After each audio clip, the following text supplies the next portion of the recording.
昨日泣いたって方いらっしゃいます？あ、すごい。あ、3人ですか。3人も。জাপানের রুই কাচ্ছুর মানে কান্না আনা, আর এই রুই কাচ্ছু পদ্ধতি ব্যবহার করে মানুষকে নিজের নিরাপদ আবহে কাঁদতে শেখাচ্ছেন জাপানের শিক্ষক হিডেফুমি ইয়োশিদা। কান্না শিক্ষার এই শিক্ষক 7 বছরের ওপর জাপানিদের কাঁদতে সাহায্য করছেন। মূলত প্রথাগতভাবে জাপানিরা কাঁদেন না, কাঁদা জাপানি সংস্কৃতিতে নিষিদ্ধ। হিদেফুমি ইয়োশিদা মনে করেন কষ্ট চেপে রেখে মানসিক স্বাস্থ্যের ক্ষতি করছেন জাপানের মানুষ। তিনি মনে করেন চোখের পানি অসাধারণ কষ্ট লাঘবের ক্ষমতা রাখে, আর তাই জাপানি এই শিক্ষক বলে থাকেন যত পারেন জোরে জোরে কাঁদুন।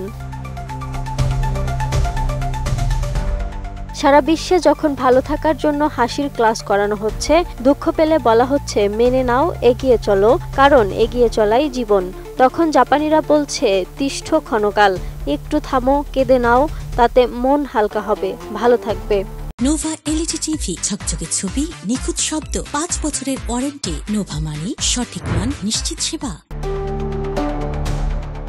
কেঁদে ভালো থাকার এই যে পদ্ধতি, তার একটি নামও দিয়েছে জাপান, রুইকাচ্ছু, যার মূল মন্ত্র হলো কাঁদো, কাঁদা অভ্যাস করো, তবে দুর্বলতা থেকে নয়, কষ্টকর আবেগ থেকে মুক্তির জন্য, নিজেকে আবার নতুন করে উঠিয়ে দাঁড় করানোর জন্য, আবেগ আর মনের ছেঁড়া তার আবার জোড়া লাগানোর জন্য কাঁদতে হবে।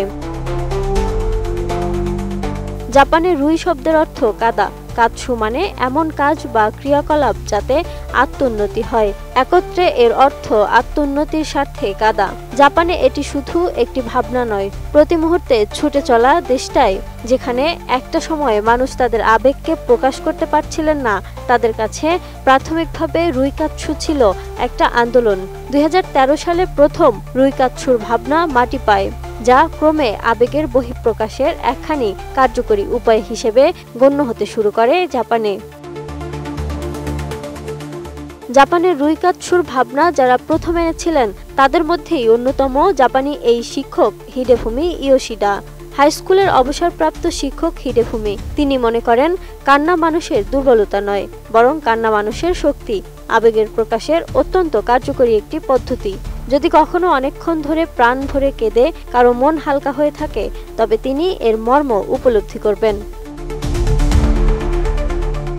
হিডেফুমি এই ভাবনা থেকে 2013 সাল থেকে কান্নার কর্মশালা শুরু করেন। যারা আবেগের বহিঃপ্রকাশ করতে পারছেন না, যাদের বুকের ভেতর কষ্ট দলা পাকিয়ে আছে, কাজ করতে দিচ্ছে না, তাদের সাহায্য করার জন্য সেই কর্মশালায় কাঁদতে শেখানো হতো, আবেগে পরিপূর্ণ কোনো সিনেমা দেখিয়ে কিংবা পুরনো চিঠি পড়তে দিয়ে বা এমন কোনো গল্প শুনিয়ে যা কানের ভেতর দিয়ে মর্মে লাগে।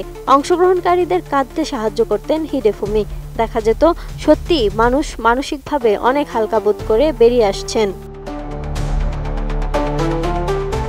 জাপানের তোহো বিশ্ববিদ্যালয়ের গবেষণাও একই কথা বলছে। সেখানে বলা হচ্ছে নিয়মিত কাঁদলে মানসিক উদ্বেগ কমে, হৃদস্পন্দন স্বাভাবিক হয়, এমনকি কাঁদলে ঘুমও ভালো হয়। কিন্তু কান্নার জন্য কর্মশালা কেন? বাড়িতে একা কাঁদলেও কি একই লাভ হবে না? এ বিষয়ে কান্না শেখানো শিক্ষক হিডেফুমি আরও বলেছেন, দুটোর মধ্যে তফাৎ আছে। বাড়িতে একা কাঁদলে একাকিত্ব বোধ হবে, পাশে অনেকে থাকলে কান্নাটা একার হলেও একাকী বোধ হবে না। রুইকাচ্ছুর এই কর্মশালা প্রায় হয় জাপানে, শান্ত নিরিবিলি কোনো জায়গায়, ঘরের মধ্যে নিভু নিভু আলোয়, হাতে রুমাল নিয়ে আর 5 জন মানুষের সঙ্গে নিশ্চিন্তে কেঁদে আকুল হন, আবেগ প্রকাশে সরগর নন এমন মানুষজন। কারণ সেখানে কেউ কারো দোষগুণ বিচার করবে না, কটাক্ষ বা করুণা করবে না, শুধুই নিজের দুঃখে কাঁদবে, ভবিষ্যতে সুখী হওয়ার জন্য কাঁদবে। Lima Sayanti, desk report, 18 news.